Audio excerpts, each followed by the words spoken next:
ఈరోజు mutton వండుతున్నానండి. Mutton కడిగేసేసి ఒక బెజ్జార్ గిన్నెలు వేసి పక్కన పెట్టాను. ఉల్లిపాయ పచ్చిమిరపకాయ కోసి పక్కన పెట్టాను. నేను ఎలా వండుతానో చూపిస్తాను మీకు. ఇదిగోండి బాండీలో ఆయిల్ పోసాను. ఉల్లిపాయ పచ్చిమిరపకాయ వేస్తాను.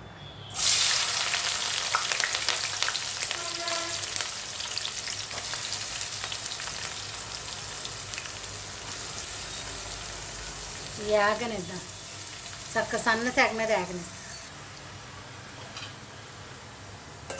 ఉల్లిపాయలు అట్లా దోరగా వేగినాయండి. కొంచెం వేగనిచ్చి అల్లం వెల్లుల్లి జీలకర్ర మిక్సీ పెట్టాను, ఆ పేస్ట్ వేస్తాను. అట్లా వేగనివ్వాలి. ఈ పేస్ట్ కూడా వేసేస్తాను.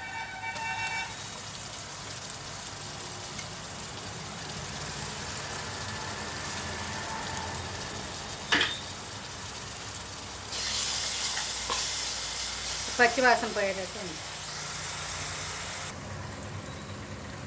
అల్లం వెల్లుల్లి చక్కగా పచ్చివాసన పోయేటట్టు వేయించానండి. ఇట్లా వేగిపోవాలి బాగా. ఇప్పుడు మటన్ వేసేస్తాను.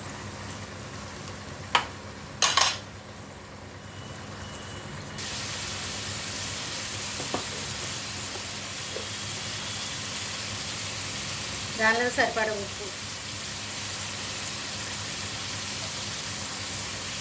పసుపు,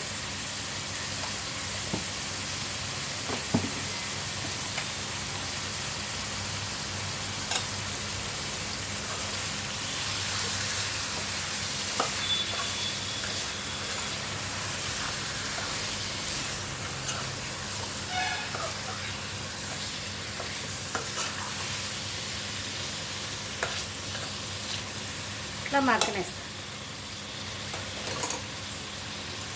మూత పెట్టేసి ఉడికిన తర్వాత చూపిస్తాను. మటన్లో వాటర్ వచ్చిందండి. వాటర్ అంతా ఎగిరిపోయింది. ఆ ఎగిరిపోతేనే లోపల నీసు వాసన అనేది లేకుండా మంచిగా చక్కగా ఉంటుంది. ఒకసారి ఇట్లా బాగా ఉడకనివ్వండి.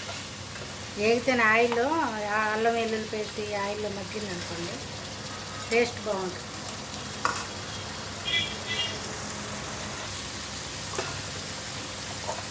సరిపడా కారం వేస్తున్నాను.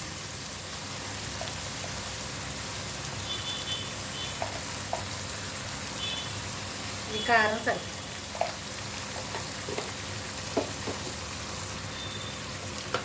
ఇదిగోండి కొంచెం అటు ఇటు తిప్పేయాలి.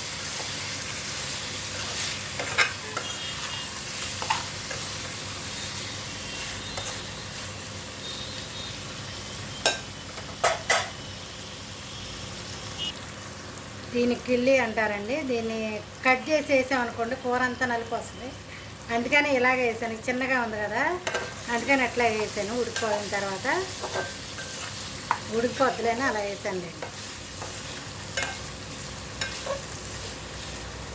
ఇప్పుడు సరిపడా వాటర్ పోస్తాను. ఇది లేతగానే ఉందండి మటన్, ఎక్కువ వాటర్ అవసరం లేదు. అదే ముదురుగా ఉంటే కొంచెం వాటర్ ఎక్కువ కావాలి.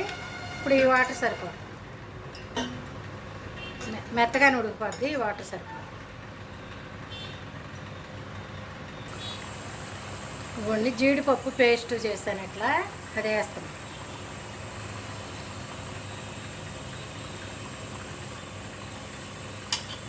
ఇదిగోండి కొత్తిమీర కూడా వేస్తున్నాను. ఉడకనిస్తా. బాగా ఉడికిన తర్వాత మీకు చూపిస్తాను. ఈ కొత్తిమీర కూడా మటన్తో పాటు ఉడికితే చాలా చాలా టేస్ట్ బాగుంటుందండి. ముందుగానే వేయాలి, లాస్ట్లో వేయటం కాదు. ముందుగానే వేసి ఉడకనిస్తే బాగుంటుంది.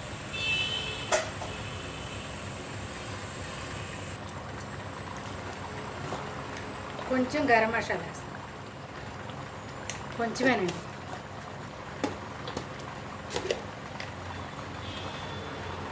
పొడి మసాలా,